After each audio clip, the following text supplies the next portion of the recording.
Hello friends, പുതിയൊരു വീഡിയോയിലേക്ക് എല്ലാ കൂട്ടുകാർക്കും സ്വാഗതം. അങ്ങനെ നമ്മുടെ സുഭാഷ് ആണെങ്കിൽ പറയും, ഈ മഴക്കാലത്ത് കൂടി ഈ വീടൊന്നും ചെയ്യാതിരുന്നാൽ അത് നിലം പൊത്തുന്നു.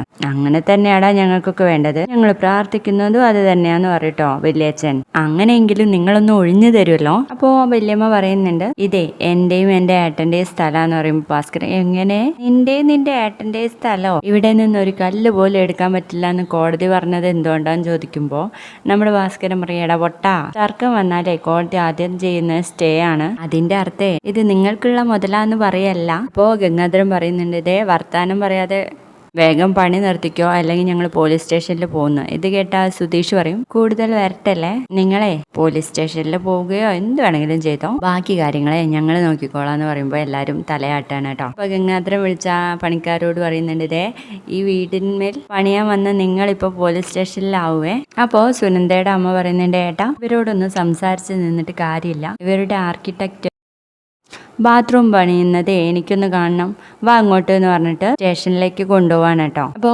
ഭാസ്കരൻ പിന്നാലെ വന്നിട്ട്, അതെ പെങ്ങളെ, കോർട്ട് ഓർഡറിന്റെ കാര്യത്തിൽ ഞങ്ങൾ ചെയ്തത് ഇത്തിരി വയലേഷൻ തന്നെയാ, പക്ഷേ എനിക്ക് അങ്ങോട്ടും ചില കാര്യങ്ങളൊക്കെ പറയാനുണ്ട്, പിള്ളേര് കേൾക്കാൻ പറ്റില്ലെന്നേ, നമുക്ക് അങ്ങോട്ട് പോയി സംസാരിക്കാന്ന് പറഞ്ഞിട്ട് അവരെയും കൂട്ടിയിട്ട് പോകുക കേട്ടോ. എന്നിട്ട് അവരെ മാറ്റി നിർത്തി ചോദിക്കും, അതെ എന്റെ പിള്ളേരെന്തായാലും ചെയ്ത പണി പൂർത്തിയാക്കും, നിങ്ങൾക്ക് എന്ത് ചെയ്യാൻ പറ്റുമെന്ന്. അപ്പൊ ഗംഗാധരൻ പറയും, ഇതുവരെ പറഞ്ഞതൊന്നും മനസ്സിലായില്ലേ, നിങ്ങളെ പോലീസ് സ്റ്റേഷനിൽ ചെന്ന് പറയും, നിങ്ങൾ അവരെ അറസ്റ്റ് ചെയ്യും എന്ന് പറയുമ്പോൾ ആ സമയം കൊണ്ടേ ഞാൻ സുനന്ദയുടെ വീട് വരെ പോയിട്ട് വരാന്ന് പറയേ ഭാസ്കരൻ. എന്തിനാ?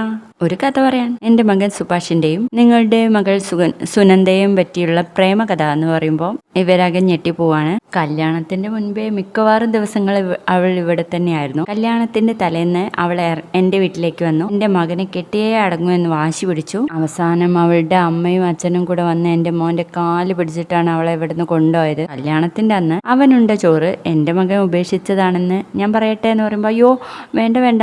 അന്നേരം ഗംഗാധരൻ പറയും, ഭാസ്കര നീ ചെയ്യുന്നത് ഒരു പെൺകുട്ടിയുടെ ജീവിതം വെച്ചാണെന്ന്, അതുപോലെ ഒരു പെൺകുട്ടി ഇവിടെയുണ്ട്, അവൾക്ക് വേണ്ട കാര്യങ്ങളാണ് ഞങ്ങളൊക്കെ ചെയ്യുന്നതെന്ന് പറയുന്നു. നിങ്ങളെ മോള് ഇവിടെ വന്ന് പോകുമ്പോഴേ അവിടുത്തെ അഡ്രസ്സൊക്കെ പറഞ്ഞു തന്നിട്ടാ പോയത്. അപ്പൊ നിങ്ങൾ പോലീസ് സ്റ്റേഷനിലേക്ക് പോവല്ലേ, ഭാസ്കരൻ പറഞ്ഞതുപോലെ ചെയ്യുന്നത് നിങ്ങൾക്കൊക്കെ അറിയാലോ. അപ്പൊ ഇങ്ങനെ കാര്യങ്ങൾ പണിക്കാരൊക്കെ പേടിച്ച് നിൽക്കുകയാണ്. ഗംഗാധര അവരോട് പണി തുടരാൻ പറ എന്ന് പറഞ്ഞിട്ട് ഭാസ്കരൻ പറയും, മക്കൾസ് പണി തുടരാൻ എന്ന് പറഞ്ഞ് ഗംഗാധരനെ കൂട്ടുപിടിച്ച് തുടരാൻ വേണ്ടിയിട്ട് കൈ പൊക്കാൻ കാണിക്കാൻ പറയട്ടോ. അന്നേരം അയാൾ അതേപോലെ ചെയ്യാണ്.